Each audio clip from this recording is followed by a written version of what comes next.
باب فی من یمر علی العاشر اذا مر علی العاشر بمال فقال اصبته منذ اشہر او علی دین وحلف صدق والعاشر من نصبه الامام على الطريق ليأخذ الصدقات من التجار فمن انکر منهم تمام الحول او الفراغ من الدین كان منکرا للوجوب والقول قول المنکر مع اليمین وكذا اذا قال ادیتها الى عاشر آخر. باب فی من یمر علی العاشر، یہ باب ہے اس شخص کے بیان میں جو عاشر پر گزرتا ہے. وہ شخص جو کس پر گزرتا ہے؟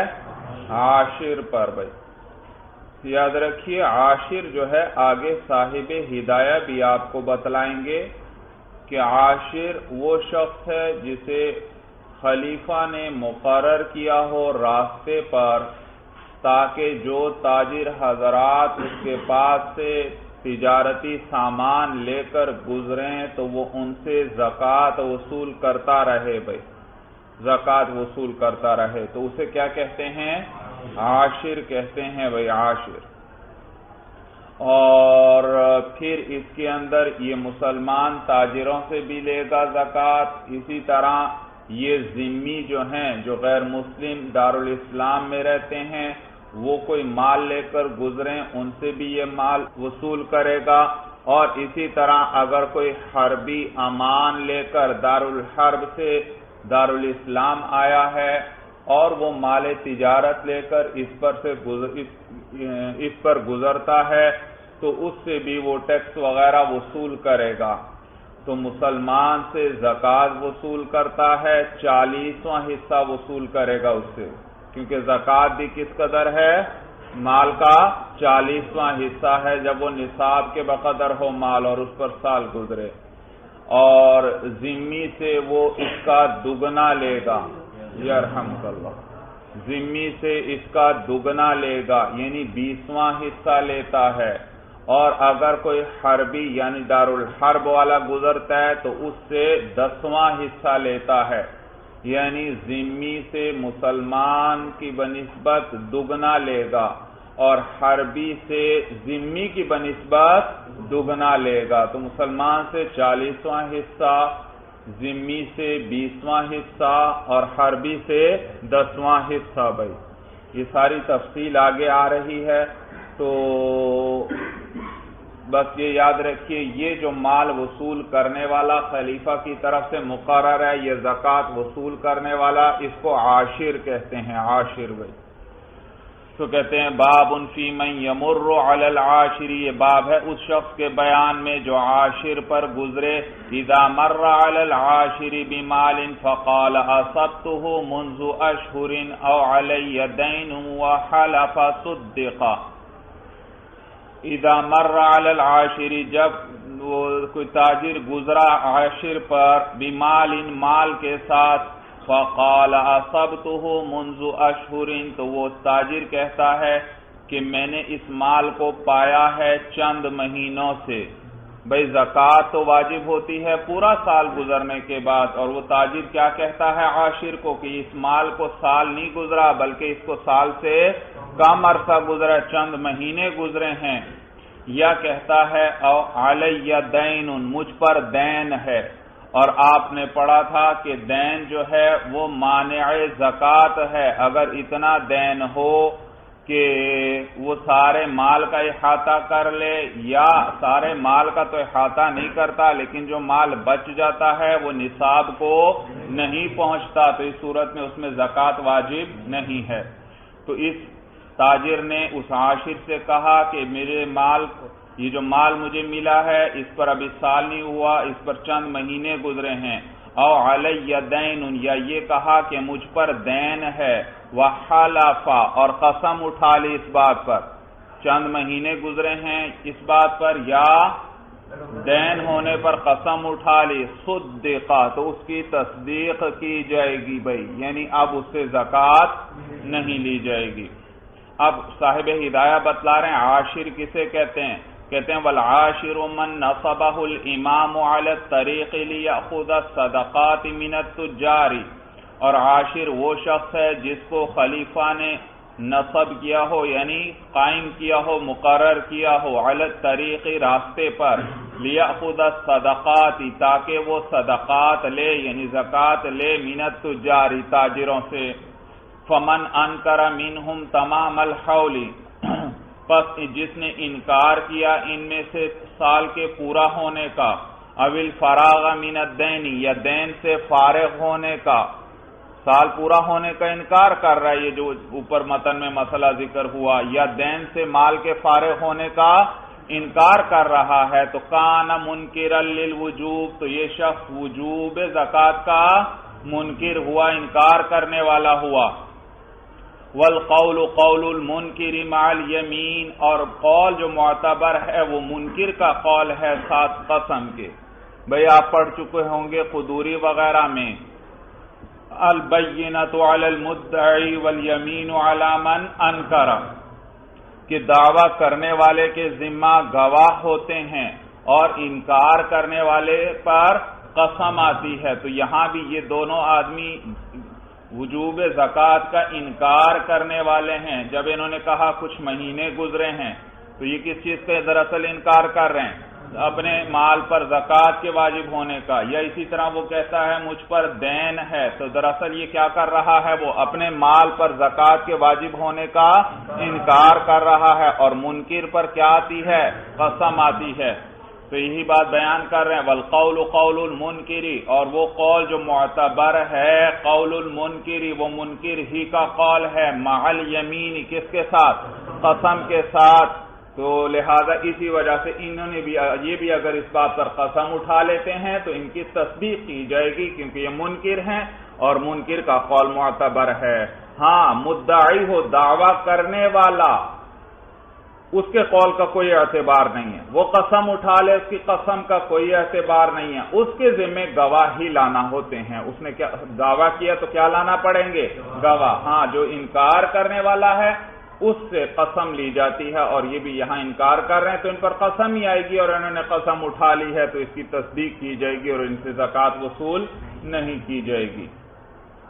وَقَذَا إِذَا قَالَ أَدَّيْتُهَا إِلَىٰ عَاشِرٍ آخَرَ، اور اسی طرح ہے حکام جب وہ کہے کہ میں نے زکوٰۃ ادا کر دی ہے ایک دوسرے عاشر کو، تو اس صورت میں بھی یہی مسئلہ ہے۔ اگر وہ کیا کہتا ہے کہ میں نے ایک دوسرے عاشر کو زکوٰۃ ادا کر دی ہے تو بھی وہ اس کی تصدیق کی جائے گی جب یہ قسم اٹھا لے، کیونکہ یہ دعویٰ کر رہا ہے کہ اس نے امانت کو اپنے محل تک پہنچا دیا ہے، اور جو امین ہوتا ہے، امین جس کے پاس کیا ہوتی ہے، امانت ہوتی ہے، تو اس سے بھی امانت کے پہنچانے پر قسم لی جاتی ہے۔ بھائی سمجھ میں آیا بھائی؟ معلوم ہوا وہ تعدی کا انکار کر رہا ہے، زیادتی کا انکار کر رہا ہے کہ اس نے کسی قسم کی کوئی زیادتی نہیں کی بلکہ امانت کو اپنی جگہ پر پہنچا دیا ہے۔ بھائی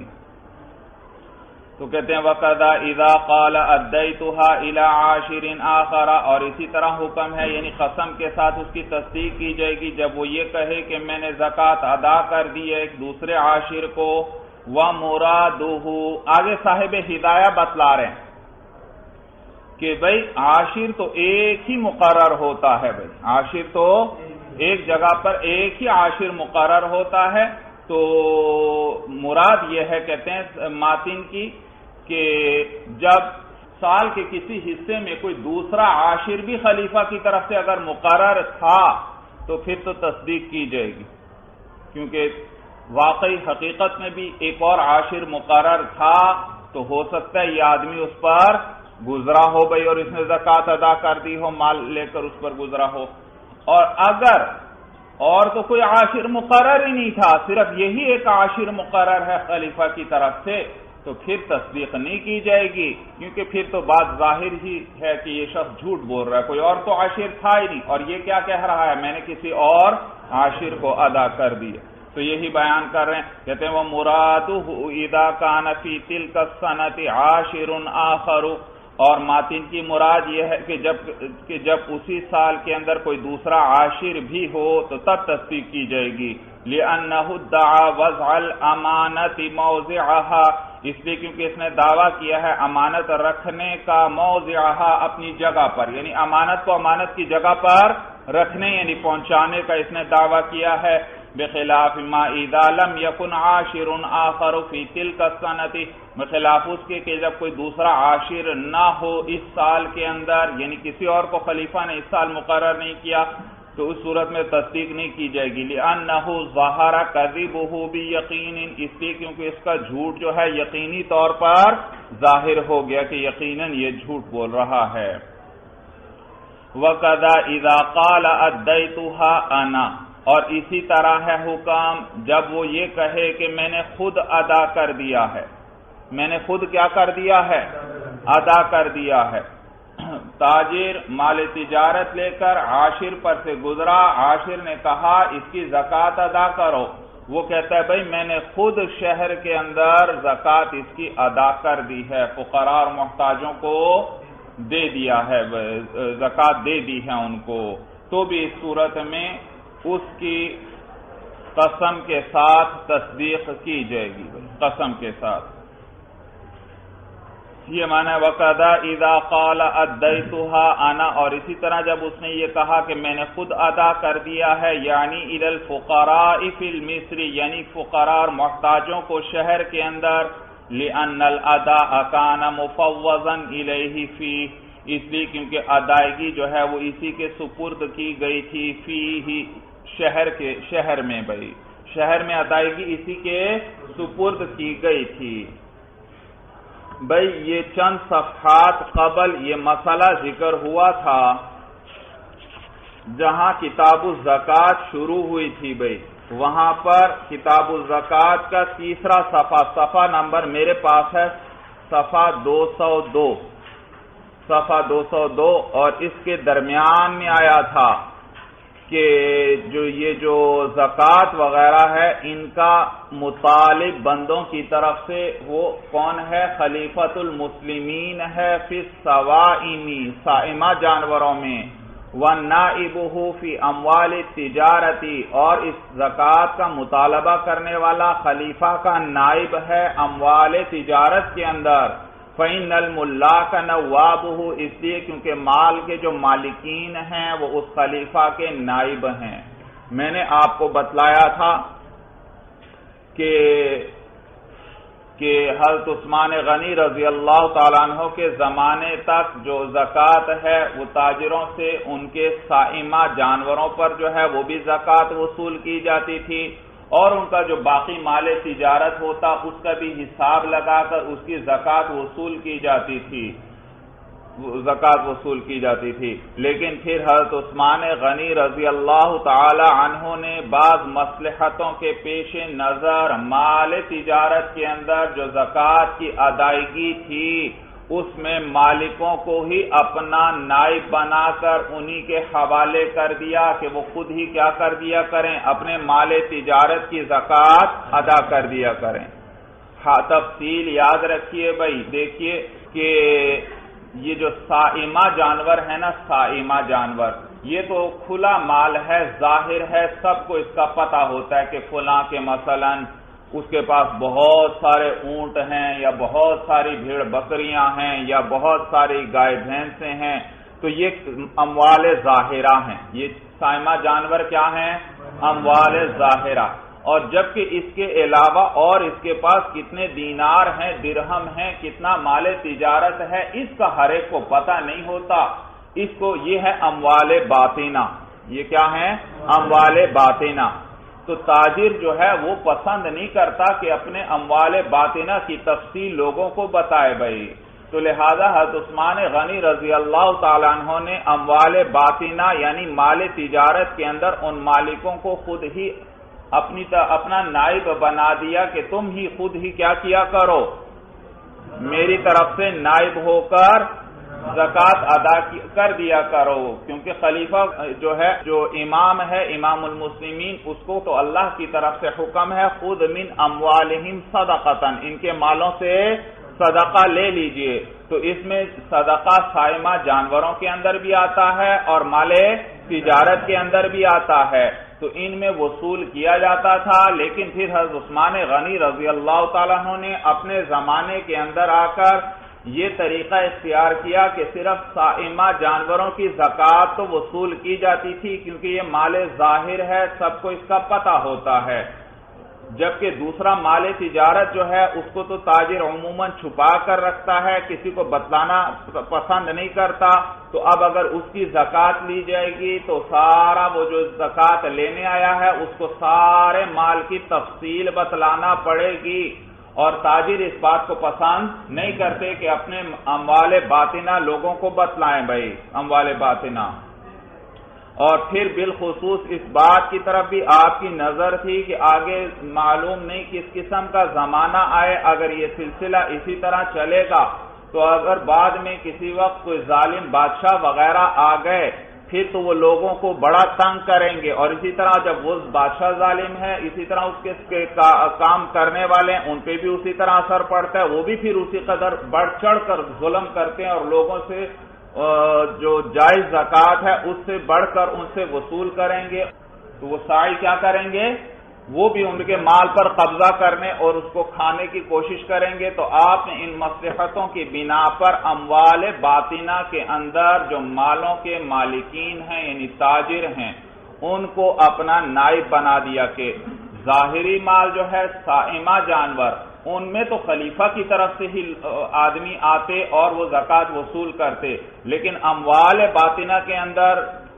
زکوٰۃ کی ادائیگی کس کے سپرد کر دی گئی، مالکین مال کے یعنی تاجروں ہی کے سپرد کر دی گئی۔ یہاں تک بات سمجھ میں آ گئی۔ تو یہاں اب دیکھیے مسئلہ بیان ہو رہا ہے کہ وہ کوئی شخص عاشر پر گزرا اور عاشر کے پاس سے گزرتے ہوئے عاشر نے کہا لاؤ بھائی اپنے مال تجارت کی زکوٰۃ دے دو، وہ کہتا ہے میں نے زکوٰۃ خود ہی دے دی ہے فقیروں کو اپنے شہر کے اندر۔ کہتے ہیں اس صورت کے اندر بھی وہ امانت کو اپنے محل پر پہنچانے کا دعویٰ کر رہا ہے، لہذا قسم کے ساتھ اس کی تصدیق کی جائے گی، کیونکہ یہ ادائیگی اسی کے حوالے تھی، کیونکہ اموال تجارت میں زکوٰۃ کی ادائیگی کس کے حوالے کی گئی تھی، مال تجارت والوں کے، تو جب یہ اس کے حوالے تھی اور وہ کیا کہہ رہا ہے کہ میں امانت کو اپنے محل پر پہنچا چکا ہوں، یعنی زکوٰۃ جس کا حق تھا یعنی جو فقراء کا حق تھا میں ان کو وہ حق پہنچا چکا ہوں، تو اس صورت میں بھی قسم کے ساتھ اس کی تصدیق کی جائے گی۔ یہاں تک بات سمجھ میں آ گئی۔ اب دیکھیے بھائی وَقَضَى إِذَا قَالَ أَدَّيْتُهَا أَنَا، اور اسی طرح حکم ہے جب اس نے یہ کہا کہ میں نے خود ادا کر دی ہے، یعنی إِلَى الْفُقَرَاءِ فِي الْمِصْرِ، یعنی فقیروں کو شہر میں، لِأَنَّ الْأَدَاءَ كَانَ مُفَوَّضًا إِلَيْهِ فِيهِ، اس لیے کیونکہ ادائیگی جو ہے وہ اسی کے سپرد تھی، اس مال تجارت والے کے سپرد تھی، فیہ کس میں، اس شہر میں، جب تک وہ شہر میں ہے ادائیگی اس کے سپرد ہے۔ وَوِلَایَةُ الْأَخْذِ بِالْمُرُورِ لِدُخُولِهِ تَحْتَ الْحِمَایَةِ، اور یہ بھی یاد رکھیے بھائی، یہاں ایک اور بات بھی یاد رکھیے کہ جب تک تاجر مال تجارت کے ساتھ اپنے شہر کے اندر ہے تو وہ زکوٰۃ کی ادائیگی اسی کے سپرد ہے، لیکن جب وہ اپنا مال تجارت لے کر شہر سے نکلتا ہے تو اب وہ خلیفہ کی حفاظت کی اس کو ضرورت پیش آتی ہے، کیونکہ باہر جنگل کی طرف سے گزرنا پڑے گا یعنی کسی اور جگہ جانے کے لیے، تو اب وہ خلیفہ کی حفاظت میں آتا ہے، اور جب خلیفہ کی حفاظت میں آئے گا اور اس عاشر پر گزرے گا تو اب زکوٰۃ مال تجارت کی بھی اس کو ادا کرنا پڑے گی۔ شہر میں تو ادائیگی اسی کے سپرد تھی، لیکن اب کیا کرے گا، وہ شہر سے نکلے گا، جنگل کی طرف جائے گا، جنگل میں سے گزرے گا، سفر کرے گا، تو اب اسے کس چیز کی ضرورت ہے، خلیفہ کی طرف سے حفاظت کی ضرورت ہے، تو اس حفاظت کی وجہ سے اب زکوٰۃ وصول کرنے کا اختیار کس کے پاس آ گیا؟ خلیفہ کے پاس آ گیا، ورنہ پہلے تو اموال باطنہ کے اندر خلیفہ نے انہی کو نائب بنایا ہوا تھا، لیکن اب جب وہ شہر سے نکلے گا تو اب خلیفہ کے پاس اختیار آ گیا، وہ زکوٰۃ وصول کرے گا، کیونکہ اس شخص کو کس چیز کی ضرورت ہے؟ حفاظت کی ضرورت ہے بھائی۔ یہ معنی ہے اس لیے کیونکہ ادائیگی اسی شخص کے سپرد تھی شہر کے اندر، وولایت الاخذ بالمرور، اور لینے کی یعنی زکوٰۃ لینے کی جو ولایت ہے گزرنے کی وجہ سے، لدخولہ تحت الحمایت، بوجہ اس شخص کے داخل ہو جانے حفاظت میں، اس وجہ سے کہ یہ شخص کس میں داخل ہو رہا ہے؟ حفاظت میں، اس امام کی حفاظت میں۔ وَقَذَا الْجَوَابُ فِي صَدَقَةِ الصَّوَائِمِ فِي ثَلَاثَةِ فُصُولٍ، اور اسی طرح جواب ہوگا صائمہ جانوروں کی زکوٰۃ میں فی ثلاثۃ فصول، 3 فصلوں کے اندر۔ بھئی یاد رکھیے اوپر 4 صورتیں ذکر ہو گئیں اب تک متن کے اندر۔ ایک شخص عاشر پر گزرا اور اس نے کیا کہا کہ میرے مال پر ابھی سال پورا نہیں ہوا لہذا اس میں زکوٰۃ نہیں، ایک صورت۔ دوسری صورت یہ کہ وہ کہتا ہے کہ مجھ پر دین ہے، تو اس صورت میں بھی اس کی تصدیق کی جائے گی۔ تیسری صورت وہ کہتا ہے کہ میں نے کسی دوسرے عاشر کو ادا کر دیا ہے اور اس سال میں کوئی دوسرا عاشر تھا بھی، تو اس صورت میں بھی اس کی تصدیق کی جائے گی۔ چوتھی صورت یہ ہے کہ وہ کہتا ہے میں نے خود فقراء کو ادا کر دی ہے شہر کے اندر زکوٰۃ، تو اس صورت میں بھی قسم کے ساتھ اس کی تصدیق کی جائے گی۔ تو 4 صورتیں آ گئیں۔ آگے صاحب ہدایہ آپ کو بتلا رہے ہیں اگر تاجر جو ہے وہ صائمہ جانوروں کو لے کر گزرتا ہے اور یہی 4 باتیں کہتا ہے، ایک صورت میں کیا کہتا ہے کہ ابھی سال ان پر پورا نہیں ہوا، دوسری صورت کیا ہے کہ مجھ پر دین ہے، تیسری صورت کہ وہ کہتا ہے کہ میں نے دوسرے عاشر کو ادا کر دی ہے، اور چوتھی صورت کہ میں نے خود کیا کیا ہے؟ ادا کر دی ہے۔ تو صاحب ہدایہ آپ کو بتلا رہے ہیں کہ پہلی 3 صورتوں میں تصدیق کی جائے گی اس شخص کی۔ کون سا شخص جو کیا لے کر گزر رہا ہے؟ صائمہ جانور لے کر گزر رہا ہے، تو پہلی 3 صورتوں میں تصدیق کی جائے گی، اور چوتھی صورت جس میں اس نے کہا میں نے شہر کے اندر خود ان صائمہ جانوروں کی زکوٰۃ ادا کر دی ہے، اس صورت میں اس کی تصدیق نہیں کی جائے گی، اس صورت میں اس کی تصدیق نہیں کی جائے گی، باقی 3 صورتوں میں تصدیق کی جائے گی۔ بھئی کیا وجہ ہے؟ یہ چوتھی صورت جب وہ کہہ رہا ہے میں نے شہر کے اندر فقراء کو دے دی ہے اس کی زکوٰۃ، کیوں نہیں اس کی تصدیق کی جائے گی؟ دلیل اس کے آگے ذکر کریں گے۔ بھئی اس لیے کیونکہ اموال باطنہ کے اندر تو خلیفہ نے ان کو اپنا نائب بنایا تھا کہ مال کے مالکین کیا کریں، میری طرف سے نائب بن کر اپنے مال کی زکوٰۃ کس کے حوالے کر دیں؟ فقراء کے حوالے کر دیں۔ لیکن صائمہ جانوروں کے اندر تو خلیفہ نے کسی کو اپنا نائب نہیں بنایا، وہاں تو خود خلیفہ کے آدمی آ کر کیا کرتے ہیں؟ زکوٰۃ وصول۔ تو جب اس کے اندر خلیفہ نے اس کو اپنا نائب نہیں بنایا تو یہ کون ہوتا ہے خلیفہ کے حق کو باطل کرتے ہوئے خود ہی زکوٰۃ ادا کرنے والا؟ وہ تو کام ہی کس کا ہے؟ خلیفہ کا کام ہے، یہ ادا کرنے کی اس کو اجازت نہیں ہے۔ صورت سمجھ میں آ گئی، اس وجہ سے اس کی تصدیق نہیں کی جائے گی۔ مسئلہ اچھی طرح سمجھ میں آ گیا؟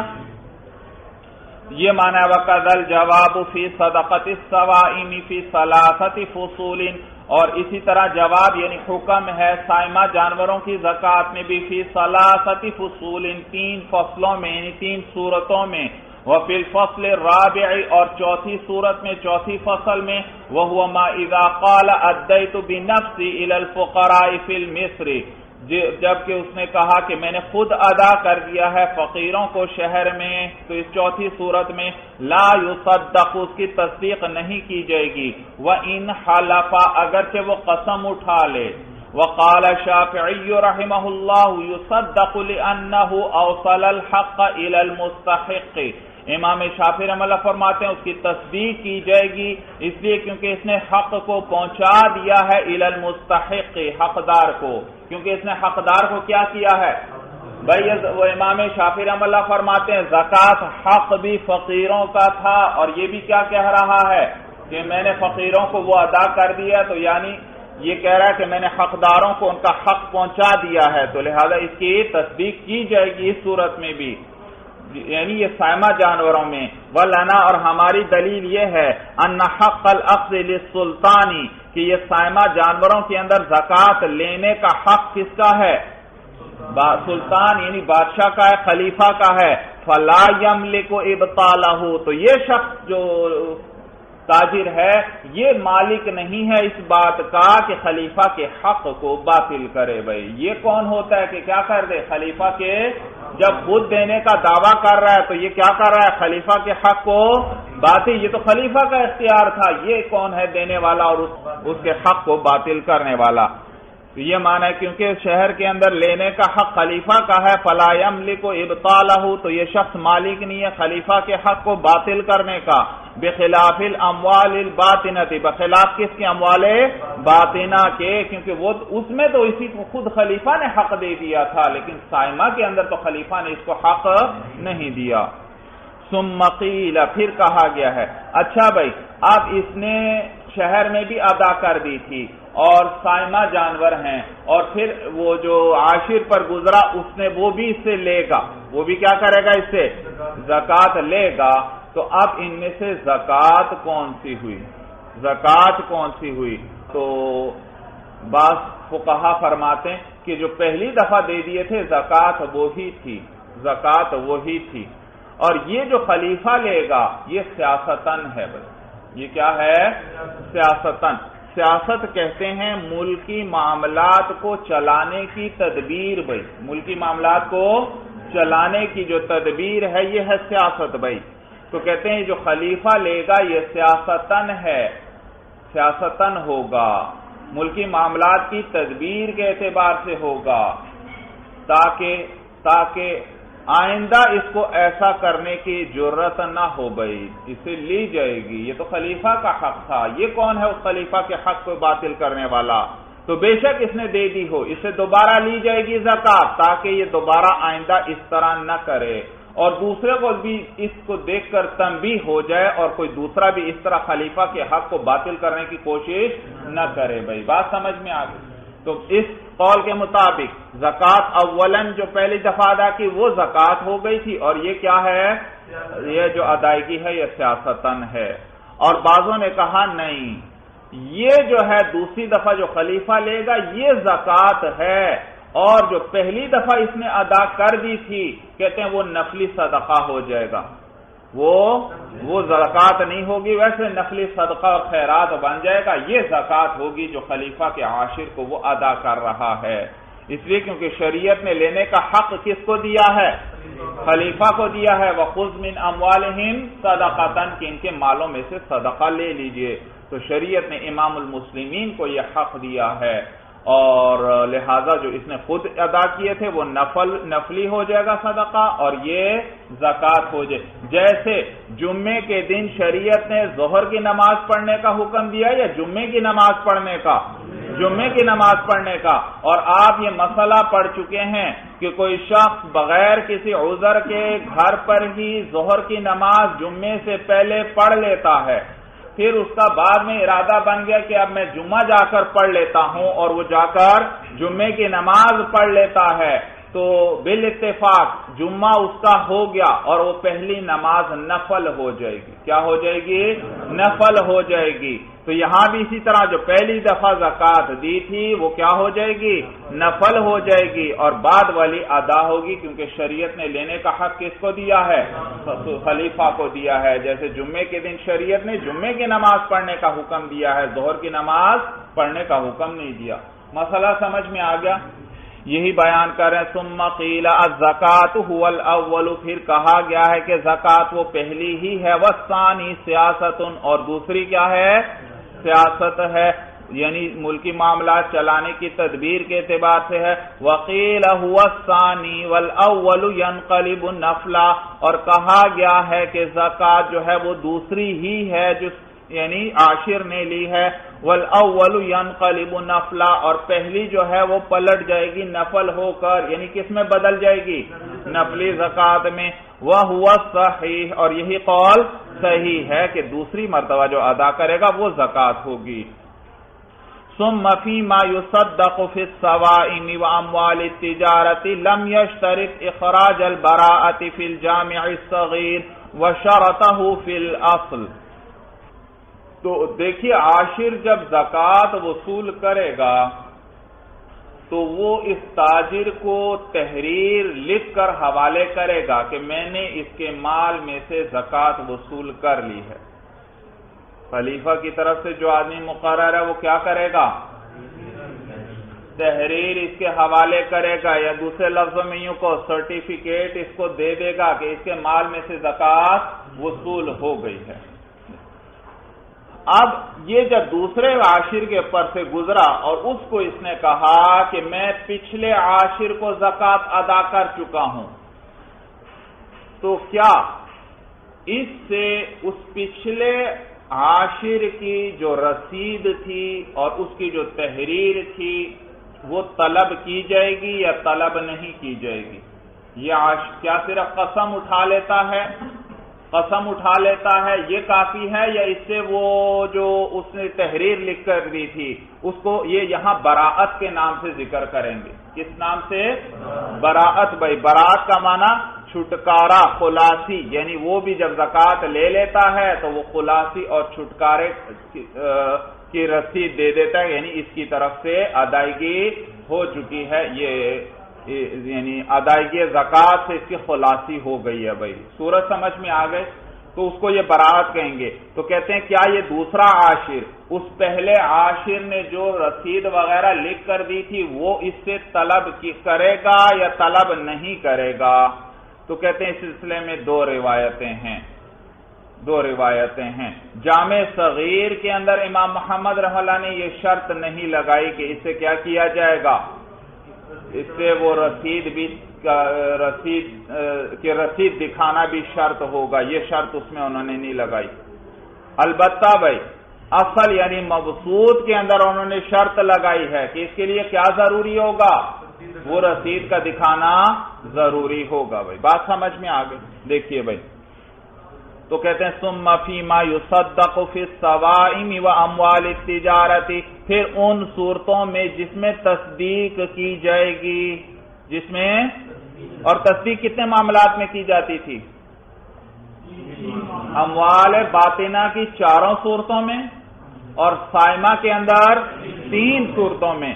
تو ان صورتوں میں جن میں تصدیق کی جائے گی فی الصوائم واموال التجارت، صائمہ جانوروں میں اور مال تجارت میں، تو وہ 7 صورتیں جو ہیں لم یشترط اخراج البراءۃ، تو شرط نہیں لگائی امام محمد نے براءت کے نکالنے کی کہ براءت نکال کر دکھائے، وہ رسید نکال کر دکھائے. فی الجامع الصغیر، کس کے اندر؟ جامع صغیر میں امام محمد نے یہ شرط نہیں لگائی کہ وہ رسید بھی نکال کر دکھائے گا. وشرطہ فی الاصل، اور امام محمد رحمہ اللہ نے شرط لگائی ہے کس کے اندر؟ اصل یعنی مبسوط میں اس کو شرط کے طور پر ذکر کیا ہے، اور جامع صغیر میں یہ دکھانے کی شرط ذکر نہیں کی. وَهُوَ رِوَایَةُ الْحَسَنِ عَنْ أَبِي حَنِیفَةَ رحمہ اللہ، اور یہی روایت ہے حسن ابن زیاد کی بھی امام ابو حنیفہ رحمہ اللہ سے. کون سی شرط؟ جو اصل مبسوط میں امام محمد نے شرط لگائی ہے، اور یہی روایت ہے امام ابو حنیفہ رحمہ اللہ سے بھی.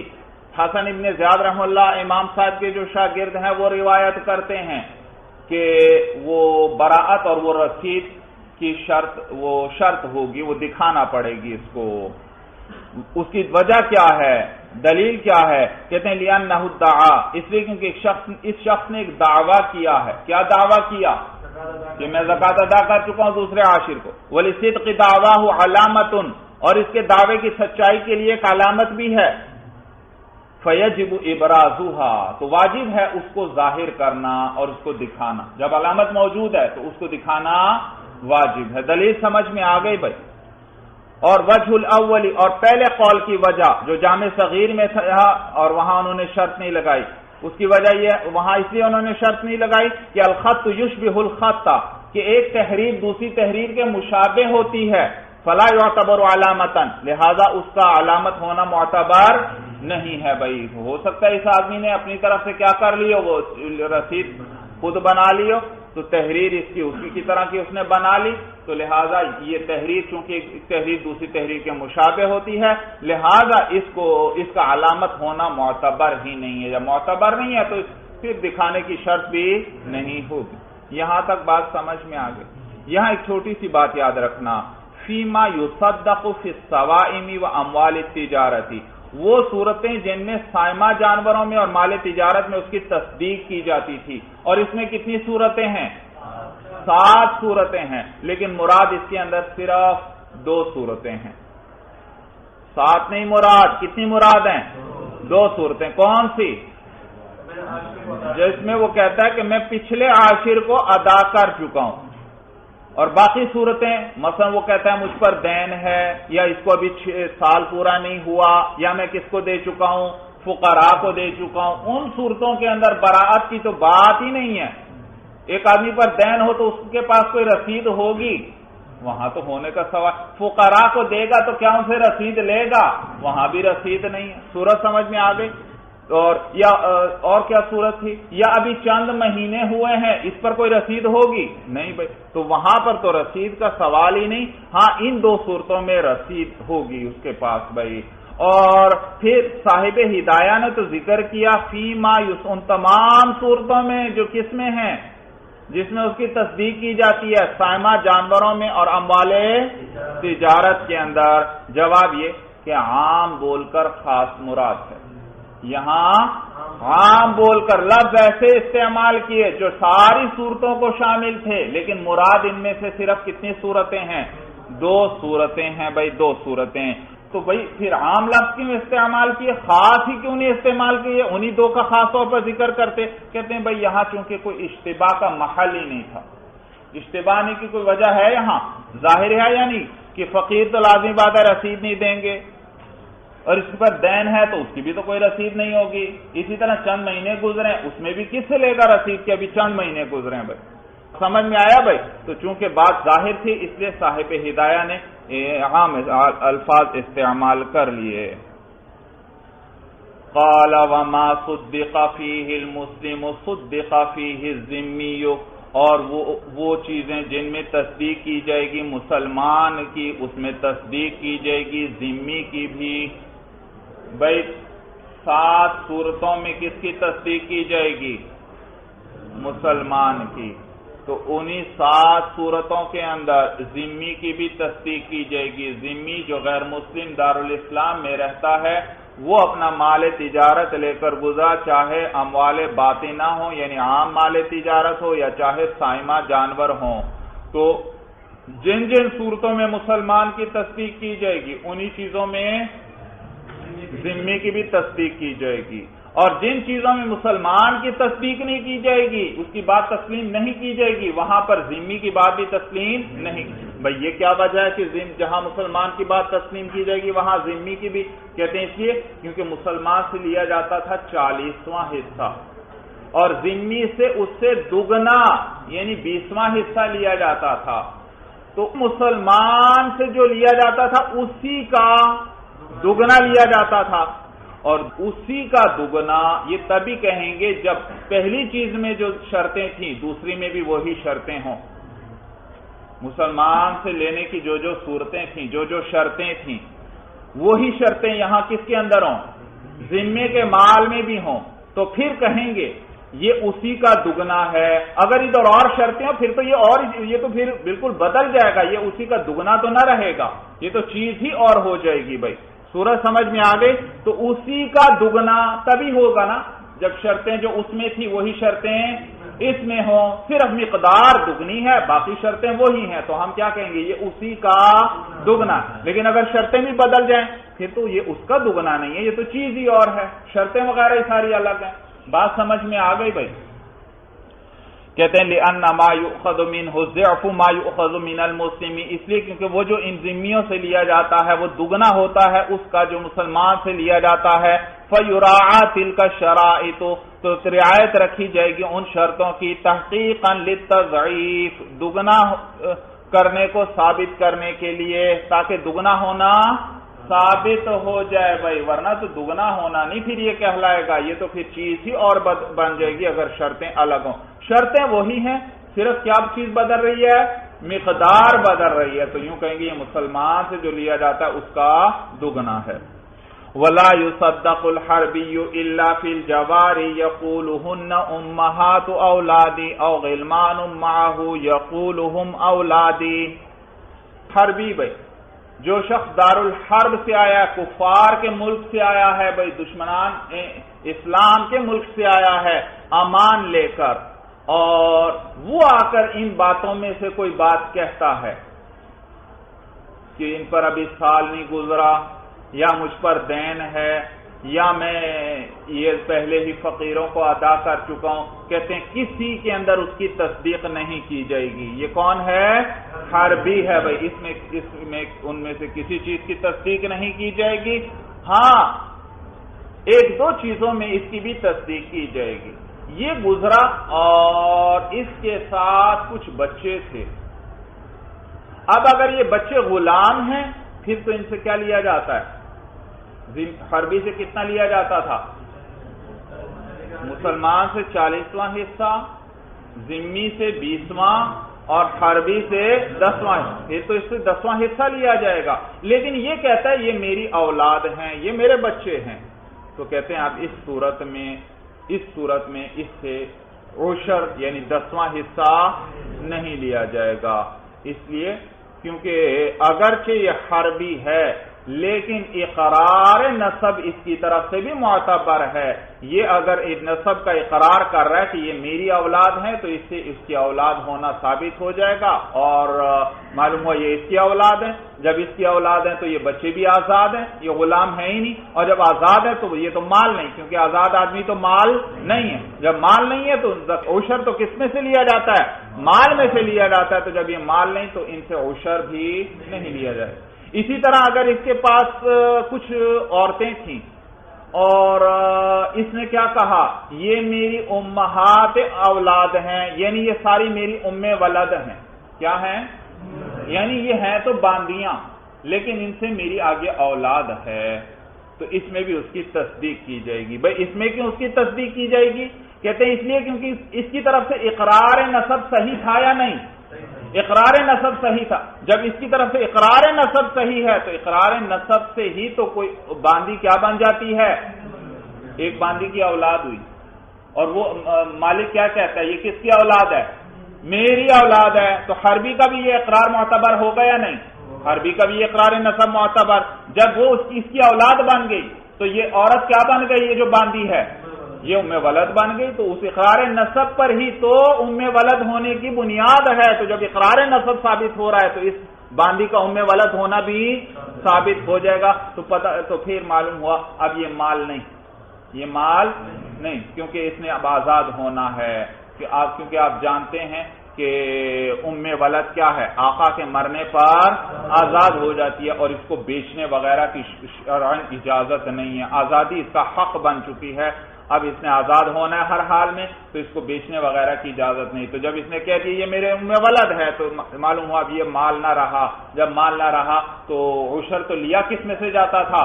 مال میں سے. تو لہذا اس میں بھی اس سے عشر نہیں لیا جائے گا. بات سمجھ میں آ گئی بھائی؟ یہ معنی ولا یصدق الحربی الا فی الجواری، اور تصدیق نہیں کی جائے گی حربی کی مگر باندیوں کے اندر. یقول اس حال میں کہ وہ کہتا ہے ہن امہات اولادی، یہ میری کیا ہیں؟ میری اولاد کی مائیں ہیں، یعنی میری ام ولد ہیں. او غلمان معہ، یا اس کے ساتھ کچھ لڑکے ہیں. غلمان جمع ہے غلام کی، اور غلام جیسے غلام کو کہتے ہیں اسی طرح لڑکے کو بھی کہتے ہیں. یا اس کے ساتھ کچھ لڑکے ہیں. یقول تو وہ کہتا ہے ہم اولادی، یہ میری اولاد. ان میں تصدیق کی جائے گی. لأن الأخذ منه بطریق الحمایت، اس لیے کیونکہ حربی سے جو لینا ہے وہ حفاظت کے طریقے پر ہے. کس طریقے پر ہے بھائی؟ حربی ہے نا، دارالاسلام آیا ہے، امان لے کر آیا ہے، تو اس کے پاس جو مال ہے جب اس نے امان لی تو کیا اس سے اس کا مال چھینیں گے؟ نہیں. اور کیا کیا جائے گا اس کے مال؟ جب اس کو امان دیا تو اس کے مال کی بھی حفاظت کی جائے گی. جب مال کی حفاظت کی جائے گی تو اس پر اسے ٹیکس لیا جائے گا. تو اس سے جو حربی سے لیا جاتا ہے وہ کس وجہ سے لیا جاتا ہے؟ حفاظت کی وجہ سے. یہ معنی لأن الأخذ منه بطریق الحمایت، اس لیے کیونکہ اس سے وصول کرنا جو ہے وہ حفاظت کے طریقے پر ہے. وما فی یدہ من المال یحتاج الی الحمایت، اور جو مال اس کے قبضے میں ہو وہ محتاج ہے حفاظت کا. تو جب مال ہوگا تو اس سے عشر بھی لیا جائے گا کیونکہ مال حفاظت کا محتاج ہے. غیر ان اقرارہ بنسب من فی یدہ منہ صحیح، علاوہ اس کے کہ اس کا اقرار کرنا بنسب من فی یدہ، اس شخص کے نسب کا جو اس کے قبضے میں ہے، منہ اپنے سے اس کے نسب کا اقرار کرنا اس کا صحیح ہے. بھائی ترجمہ سمجھ میں آ رہا ہے بھائی؟ علاوہ اس کے کہ اس کا اپنے قبضے میں جو ہے اس کے نسب کا اقرار کرنا منہ اپنے سے کہ یہ میری اولاد ہے، صحیح، یہ اقرار صحیح ہے. تو جب یہ اقرار صحیح ہے تو فقذا بعمومیت الولد، اسی طرح اس کا اقرار ولد ہونے کا یہ بھی صحیح ہے کہ یہ میری ولد ہے. بھائی عمومیت یہ کبھی کبھار یہ یا مشدد اور تا ساتھ ملائی جاتی ہے کسی وصف کو مصدر بنانے کے لیے. کیا کرنے کے لیے؟ دیکھو ایک ہے فاعل، ایک اسی کے ساتھ یا مشدد اور تا ملا دی، فاعلیت. اب یہ مصدر بن گیا. پہلے فاعل فعل کرنے والا لیکن اب مصدر بن گیا فاعلیت. اب اس کا ترجمہ کریں گے فاعل ہونا. اور اردو میں بھی مصدر کی پہچان کیا ہے؟ آخر میں کیا آتا ہے؟ نہ آتا ہے. کھانا، پینا، سونا، جاگنا، یہ سارے کیا ہیں؟ مصادر. سمجھ میں آیا بھائی؟ تو عمومیت کیا معنی ہوگا؟ ماں ہونا. سمجھ میں آیا؟ یہ معنی ہے فقدا بعمومیت الولد. اسی طرح ولد ہونے کا اقرار کرنا بھی صحیح ہے. لأنہا تبتنی علیہ، اس لیے کیونکہ یہ جو ولد ہونا جو ہے تبتنی علیہ، اس کی بنیاد اسی پر ہے. کس پر ہے بھائی؟ اقرار نسب پر ہے. اقرار نسب جب صحیح ہے تو اسی پر بنیاد ہے کس کی؟ بھائی یاد رکھو اپنی بیوی سے جو بھی اولاد ہوگی اس میں اقرار کی ضرورت نہیں، وہ اسی خامند کی شمار ہوگی. سمجھ میں آیا؟ لیکن اپنی باندی سے جو اولاد ہو وہ اس مالک کی نہیں شمار ہوگی جب تک وہ یہ نہ کہہ دے یہ میری اولاد ہے. جب وہ کہہ دے گا یہ میری اولاد ہے اب یہ بچہ اس کا شمار ہوگا. اور جب اقرار بالنسب ہو گیا تو ساتھ ہی یہ عورت اب کیا بن گئی؟ اس کی ولد بن گئی کہ اس کے بچے کی ماں ہے. بھائی تو ولد ہونے کی بنیاد جو ہے وہ اقرار نسب پر ہے. تو فن عدمت صفت المالیت فیہن، تو ان کے اندر مال ہونے کی صفت معدوم ہو گئی ان بچوں میں بھی، کیونکہ یہ اس کے اپنے بچے ہیں، مال نہیں. آزاد انسان ہے. آزاد انسان مال نہیں ہوتا. غلام جو ہے وہ تو مال ہے، آزاد انسان مال نہیں. اسی طرح ولد کے اندر بھی مال ہونے کی صفت کیا ہو گئی؟ معدوم ہو گئی، کیونکہ یہ اس کے بچوں کی مائیں ہیں. انہوں نے اب آگے چل کر آزاد ہونا ہے. اب شرعاً ان کو کسی کو بیچنے کی بھی اجازت نہیں ہے. بھائی تو جب یہ بچے ثابت ہو گئے اور ولد ہو گئیں تو فن عدمت صفت المالیت فیہن، تو ان میں مال ہونے کی صفت معدوم ہو گئی. اور جب یہ مال نہیں رہے تو اب اس حربی سے عشر بھی نہیں لیں گے، کیونکہ عشر تو ہم لیتے کس پر تھے؟ مال کی حفاظت کے لیے لیتے تھے. تو کہ مال کی ہمیں حفاظت کرنا پڑے گی تمہارے مال کی، تو اب اس سے وہ نہیں لیں. والأخذ لا يجب الا من المال، اور لینا تو واجب نہیں ہوتا مگر کس سے؟ مال میں سے. اور یہ تو اب مال نہ رہے، یہ تو اس کے ولد ہیں، یہ اس کی اولاد ہیں، لہذا اس سے ان پر عشر بھی نہیں لیا جائے گا. بھائی چلیے بس بھائی، ھذا ھو المرام، اللہ اعلم بحقیقت الکلام.